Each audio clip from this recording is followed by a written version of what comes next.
আজ 5-6 মাস হয়ে জায়গা এই অসুস্থ ভুগতেছি, এই সমস্যা সেই সমস্যা সেই সমস্যা। আগে বালা ছিলাম, পয়সা দিতেছি, যোগাযোগ করতেছি। এখন ঠিক মতো টিয়া পয়সা দিতে পারি না, দিকে যোগাযোগ করন যায় না। তোর নামে অ্যাকাউন্ট করেছি, তোর নামে সব কিছু টিয়া পয়সা দিয়েছি, তোর নামে সব কিছু করে রাখলাম। এই জন্য ওখানে তোরার কাছে দাম নাই। আমরা যে বিদেশ থাকি, আমরা যে কত কষ্ট করে পয়সা কামাই, এই খবরটা তো ঠিক মতো লস না, যে কি অবস্থা আছে না আছে, বালা না মন্দ, এই না সেই, এটা তো লস না। তোরা বেড়ি ভেদ মানুষ, আমরা বিদেশে কামাই করে দিলে তোরা হয়ে যাস গা পয়সাওয়ালা, আর আমরা এত দাম নাই কোনো। বুঝলি? এই জন্য ওই বউইতের নামে কোনো অ্যাকাউন্ট করন নাই, বউইতের নামে কোনো কিছু করন নাই। তুই তোর বাপ মা লইয়া ফুর্তি করে চলস, তোর ভাই বোন লইয়া, তোর আত্মীয় স্বজন লইয়া।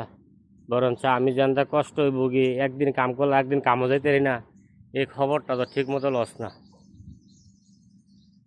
এই বিদেশের কি দাম আছে, কষ্ট করে জীবন নষ্ট করে যা 20 বছর 15 বছর ধরে সংসার চালাইতেছি। তোরা তো ঠিকই খাওয়া দাওয়া করস, ঠিকই ঘুমাস, ঠিকই বাজার করস, ঠিকই চলাফেরা করস। আমি যে জানো কি কষ্টের মেরে আছি, এই খবর তো একবারও লইলি না, যে এগুলা কি বালা আছে না মন্দ আছে, না কি অবস্থা আছে না আছে। ঈদ যা, সান যা, ইটা যা, হিটা যা, বালা মন্দ কোনো খবর নাই। খালি গো পয়সা দাও, পয়সা দাও, পয়সা দাও, মানে মাছটার লেগে বয়ে থাক, মাছ কুম্বালা আইব, পয়সাটা কুম্বালা নিতে পারবি। কারণ আমি কাম করতালে না পয়সা দিতাম, আমি কাম করতালে না পয়সা দিতাম। কাম তো আর মানুষের সবসময় করতারে না বিদেশ। যদি সবসময় কাম করতা তো তো সাল লইলে। এটা হচ্ছে মানুষের, মানে এটা আমরা হচ্ছে মানে বড় ভুল।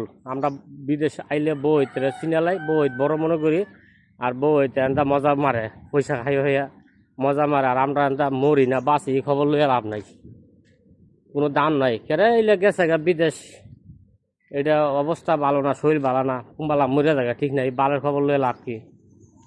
আমার নিজের চিন্তা, আমি নিজে, এই হলো দুনিয়ার খবর।